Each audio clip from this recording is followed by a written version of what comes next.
ఫ్రాంక్గా చెప్పాలి అంటే డిప్లొమాటిక్ ఆన్సర్ అని అనుకోకపోతే ఎయిర్పోర్ట్ ఆధారంగా ఏదైనా సరే గ్రో అవుతుంది. ఎయిర్పోర్ట్కి మీరు ఎంత దగ్గరగా ఉంటారు అనేది దాన్ని బట్టి క్యాలిక్యులేషన్. ఇది వరకు మీరు అందుకే అబ్జర్వ్ చేసినట్టయితే మన ఊర్లలోకి వెళ్ళినప్పుడు పెద్ద బస్ స్టాండ్ వెనకాల మా ఇల్లు, బస్ స్టాండ్కి ఎంత దగ్గరగా ఉంటే అంత రేట్ ఎక్కువ. అంతే కదా, బస్ స్టాండ్ దగ్గర రేట్ లేదు. ఇప్పుడు బస్ స్టాండ్ కాదు, ఎయిర్పోర్ట్ దగ్గర రేట్. అయితే ఇక్కడ ఒక క్లాజ్ ఉంది. ఎయిర్పోర్ట్ చుట్టుపక్కల చూసినట్టయితే 5 మండలాలు: రాజేంద్ర నగర్, షాబాద్, శంషాబాద్, చేవెళ్ళ, మోయినాబాద్. ఈ 5 ప్లేసుల్లో 111 జీవో ఎఫెక్ట్ ఉంది. ఈ 111 జీవో ఎఫెక్ట్ వల్ల అది వదిలేసి పైగా ఇంకోటి ఏంటి, దీనికి అనుసంధానంగా ఎయిర్పోర్ట్ చుట్టుపక్కల ఉన్నది హడా అంటారు, హైదరాబాద్ ఎయిర్పోర్ట్ డెవలప్మెంట్ అథారిటీ చేతిలో ఉంటుంది. ఇది కాకుండా ఉన్న ప్లేసుల్లో మీరు ఇన్వెస్ట్ చేస్తే సేఫ్. ఈ ఫస్ట్ హైదరాబాద్ ఏదైతే ఉందో ఇది ఇక్కడ నివాసయోగ్యమైన స్థలం. ఈ ఇన్నర్ రింగ్ రోడ్ నుంచి ఓఆర్ఆర్ మధ్యలో ఉన్నది మొత్తం ఆపర్చునిటీ జోన్. అక్కడ సెల్లర్స్ ఉంటారు, అంటే ఆల్రెడీ అప్పట్లో ఇన్వెస్ట్ చేసిన వాళ్ళు ఇప్పుడు క్యాష్ అవుట్ చేసుకుంటూ ఉంటారు. అందుకే ఇప్పుడు ఆ చుట్టుపక్కల చూసినట్టయితే అప్పట్లో 6,000కి 7,000 గజం కొన్నవాళ్ళు ఇప్పుడు 50,000 60,000కి అమ్ముతున్నారు. 50,000 నడుస్తుంది అవుటర్ రింగ్ రోడ్కి ఆనుకొని పరిసర ప్రాంతాల్లో. అండ్ ఇప్పుడు ఓఆర్ఆర్ నుంచి RRR మధ్యలో ఉన్నది మొత్తం ఇప్పుడు తక్కువలో ఉంది. ఇప్పుడు ఫర్ ఎగ్జాంపుల్ చూసినట్టయితే మొత్తం 10,000 నుంచి 20,000 మధ్యలో ఉన్నాయి DTCP HMDA ప్రకారం. సో ఈ రేట్ ప్రకారము చూసుకున్నట్లయితే ల్యాండ్ రేట్లు అనేవి మెల్లిగా దూరం పోయిన కొద్దీ తగ్గుతూ ఉంటాయి, హైవేకి దగ్గరగా ఉన్న కొద్దీ పెరుగుతూ ఉంటాయి. ఇందాక మీకు చెప్పాను కదా, ఫస్ట్ 3 ఇంపార్టెంట్ ఫ్యాక్టర్స్ ఉంటాయి. 1 కనెక్టివిటీ కావాలి, 2 అఫోర్డబిలిటీ కావాలి, 3 అవైలబిలిటీ. 1,00,000 పైగా ఇన్వెంటరీ మిగిలిపోయింది అంటే ఇది చిన్నపాటి స్తబ్దత మాత్రమే. కాకపోతే ఏమవుతుందంటే మనకి సంస్థలు, ఒక పెద్ద సంస్థ వచ్చింది అనుకోండి, ఇప్పుడు ఫర్ ఎగ్జాంపుల్ ఒక ఫాక్స్కాన్ లాంటి సంస్థ వస్తే ఒక 10,000 మందికి ఎంప్లాయ్మెంట్ ఇస్తే ఆ 10,000 మంది ఎంప్లాయ్మెంట్ ఏదైతే ఉందో వాళ్ళ ఫ్యామిలీతో కలిపి ఒక 40,000 మందికి ఒక కాలనీ లాంటిది ఏర్పడాలి. అలా డెవలప్ అవుతూ ఉంటాయి. ఇప్పుడు centre of the city, Hitech City, ఈ చుట్టుపక్కల ఉన్న చోట ఏదైనా ఒక పెద్ద కంపెనీ వచ్చింది అనుకోండి, ఈ పెద్ద కంపెనీ ఆధారంగా దాంట్లో ఉండే ఎంప్లాయీస్కి వాళ్ళకి కొంచెం నివాసయోగ్యం ఉండే ఫ్లాట్లు కూడా తీసుకోవాలి. అండ్ ఈ మధ్య కాలంలో లాస్ట్ ఇయర్, అంతకుముందు ఇయర్ కొంతవరకు ఉన్న గ్లోబల్ క్రైసిస్ కారణంగా కొన్ని లే ఆఫ్స్ జరిగాయి. అంటే ఉద్యోగాలు పోవడం లాంటివి, ఉద్యోగాల్లో ఒక చిన్నపాటి అపనమ్మకం కానివ్వండి, దీనివల్ల చిన్నపాటి భయం వల్ల ఉన్న డబ్బుని కన్సర్వ్ చేసుకుంటూ వెళ్తున్నారు. ఎప్పుడైనా కానీ సార్ ఇన్వెస్ట్మెంట్ కానీ లేకపోతే ఏదైనా గ్రోత్ కానీ కావాలి అంటే అన్నిటికంటే ముఖ్యమైనవి 3 ఇంపార్టెంట్ ఫ్యాక్టర్స్ ఉంటాయి. 1 కనెక్టివిటీ ఉండాలి, అత్యద్భుతమైన కనెక్టివిటీ ఉండాలి. కనెక్టివిటీ ఉన్న దాన్ని బట్టే మనకి మన గ్రోత్ అనేది ఉంటుంది. అవును. 2ది అవైలబిలిటీ, అంటే ల్యాండ్ ఉంటేనే కదా సార్ ఎవరైనా వెళ్ళి. అండ్ 3ది అఫోర్డబిలిటీ కూడా ఇంపార్టెంట్. అంటే అందరూ ఎక్కువ డబ్బు పెట్టి కొనలేరు, కానీ ఇన్వెస్ట్మెంట్ రూల్ ప్రకారం ఏంటంటే స్టార్ట్ స్మాల్, తక్కువతో స్టార్ట్ చేయి, తక్కువగా స్టార్ట్ చేయి, తక్కువగా.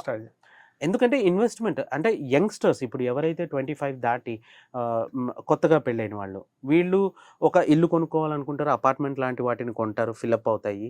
అండ్ దెన్ సెకండ్ వచ్చేటప్పటికి మనకి వీళ్ళు ఇన్వెస్ట్మెంట్ పరంగా ఓపెన్ ప్లాట్స్ లాంటి వాటిల్లో పర్చేస్ చేస్తుంటారు. అండ్ పైగా NH44 మీరు అబ్జర్వ్ చేస్తే మన హైదరాబాద్కి మూడు రోడ్లు మధ్యలో ఉంటుంది మన హైదరాబాద్. NH44 బెంగళూరు హైవే, ఇటు ముంబై హైవే, మధ్యలో ఏమో మన ఓల్డ్ ముంబై హైవే. అంటే మూడు పార్ట్ల కింద డివైడ్ అవుతుంది మన హైదరాబాద్. వన్ సైడ్ చూసినట్టయితే గతంలో మనకి ముంబై హైవే కానివ్వండి అవన్నీ బాగా అభివృద్ధి చెందాయి. అప్పట్లో అంటే డౌన్ ది లైన్ ఒక 10 సంవత్సరాల క్రితం ఇన్వెస్ట్మెంట్ చేసుంటే అత్యద్భుతమైన లాభాలు ఇప్పుడు గణించేవారు. ఇప్పుడు సెకండ్ వచ్చేటప్పటికి ఆ మధ్యలో నానక్రామ్గూడ, గచ్చిబౌలి, మణికొండ ఇవన్నీ, ఇది బాంబే హైవేకు బెంగళూరు హైవేకు మధ్యన ఫిలప్ అయింది. తెలంగాణ సర్కార్ కూడా రీసెంట్ గా ముందు వద్దనుకొని తర్వాత మళ్ళీ దాన్ని ప్రపోజల్ని ముందరికి తీసుకెళ్ళింది.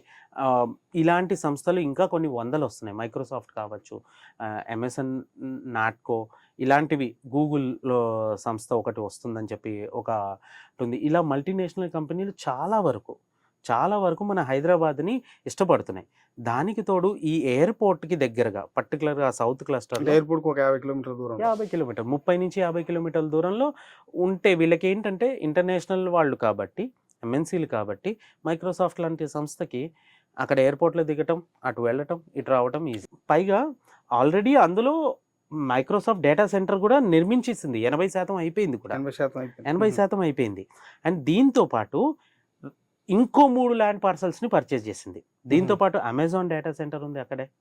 అండ్ మిగతా కంపెనీలు అమెజాన్ ఎయిర్ కానివ్వండి, లేకపోతే ఇంకా ఒక 100 రకాల కంపెనీలు అక్కడికి వస్తున్నాయి. నాట్కో ఫార్మా కావచ్చు, ఎంఎస్ఎన్ ఫార్మా కావచ్చు, ఫార్మా కంపెనీలు కావచ్చు, లేదా ఇటు మన మియాపూర్ గండిమైసమ్మ దగ్గర ఉన్న ఈ ఇండస్ట్రీ క్లస్టర్ ఏదైతే ఉందో ఇదంతా కూడా బాలానగర్ ఇండస్ట్రియల్ క్లస్టర్కి వెళ్ళిపోవటం కావచ్చు.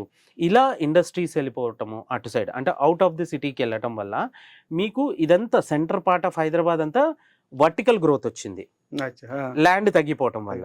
సో ఇండివిజువల్గా కావాలి అనుకునే వాళ్ళు, ఇన్వెస్ట్ చేయాలనుకునే వాళ్ళు కొంచెం దూరం వెళ్ళి కొనుక్కుంటారు. ఇప్పుడు ఒక కంపెనీలు, కొత్త కంపెనీలు, ఫర్ ఎగ్జాంపుల్ ఇప్పుడు చూసుకున్నట్టయితే మనకి సౌత్ క్లస్టర్లో సుమారు 100కు పైగా కంపెనీలు వస్తున్నాయి. సౌత్ క్లస్టర్లో అంటే షాద్ నగర్ ఏరియాలో. అంటే ఇవన్నీ కూడా ఎయిర్పోర్ట్ ఆధారంగానే. ముఖ్యంగా చెప్పుకోవాలంటే సార్, ఇప్పుడు మూడు రాష్ట్రాలకి, మన తెలంగాణ రాష్ట్రానికి చుట్టుపక్కల ఉన్న 3 రాష్ట్రాలు, ఒరిస్సాకి కానివ్వండి, లేకపోతే మన హైదరాబాద్కి కానీ, తెలంగాణకి కానివ్వండి, లేకపోతే ఏపీకి కానివ్వండి, ఇంటర్నేషనల్ విమానాశ్రయం మనకే ఉంది ప్రెసెంట్ ఇప్పుడు. సో దీనివల్ల ఏమవుతుంది, రోజు వచ్చే జనాభా తాకిడి పెరుగుతుంది. సో ప్రపంచవ్యాప్తంగా ఎవరు ఎక్కడికి వెళ్ళాలన్నా కానీ ఇక్కడి నుంచే ఫ్లై అవ్వాలి. ఇప్పుడు ఒక కంపెనీలు, కొత్త కంపెనీలు, ఫర్ ఎగ్జాంపుల్ ఇప్పుడు చూసుకున్నట్టయితే మనకి సౌత్ క్లస్టర్లో సుమారు 100కు పైగా కంపెనీలు వస్తున్నాయి. సౌత్ క్లస్టర్లో అంటే షాద్ నగర్ ఏరియాలో. అంటే ఇవన్నీ కూడా ఎయిర్పోర్ట్ ఆధారంగానే.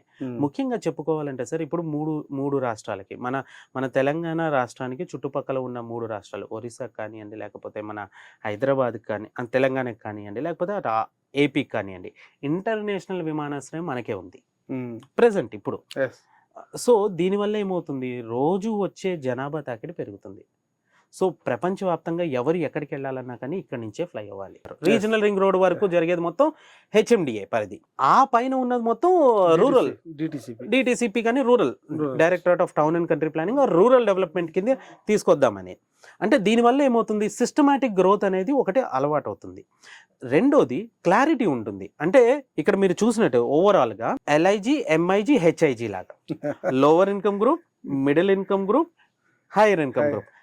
అప్పుడు ఏమవుతుంది, సెంట్రల్ హైదరాబాద్లో సిటీలో ఉన్న వాళ్ళందరూ ఏం చేస్తుంటారు, ఇది ఇన్వెస్ట్మెంట్ కాదు, ఇది ఆపర్చునిటీ జోన్. ఇక్కడ ఎవరైనా ఇల్లు కట్టుకోవాలనుకున్నా, లేదా నివాసం ఉండటానికి, నా ఆఫీస్ ఒక 2 కిలోమీటర్ల దూరంలో ఉంది.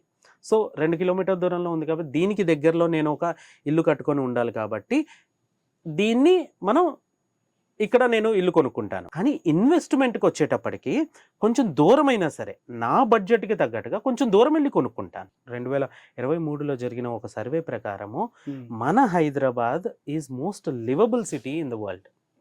అంటే ఇందానే నేను మీకు చెప్పినట్టు సీజన్స్ పరంగా పర్ఫెక్ట్గా ఉంటుంది. ప్రతి ఒక్కళ్ళు, అంటే వివిధ మతాల వాళ్ళు ఇక్కడ ఉండి కలుపుకోలుగా ఉండే మంచి మనసు ఉన్న మనుషులు ఉన్నారు ఇక్కడ. అండ్ దాంతోపాటు ఉపాధి అవకాశాలు చాలా ఉన్నాయి.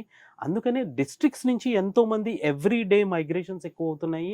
అండ్ అప్పట్లో 80 లక్షల జనాభా ఉన్న మన తెలంగాణ ఇప్పుడు 1,45,50,00,000 వరకు వెళ్ళిపోయింది. 2 కోట్ల వరకు పెరుగుతుంది. ఇది నెవర్ ఎండింగ్ స్టోరీ. అండ్ రానున్న రోజుల్లో ఈ జనాభా తాకిని తట్టుకునేందుకే ఇప్పటి వరకు ఉన్న 2030 మాస్టర్ ప్లాన్ ఏం చేస్తున్నారంటే, మన రేవంత్ రెడ్డి సర్కారు 2050 master plan, mega HMDA plan కింద మారుస్తున్నారు. అన్ని రాష్ట్రాల వాళ్ళు ఇక్కడికి వచ్చి ఉండటం.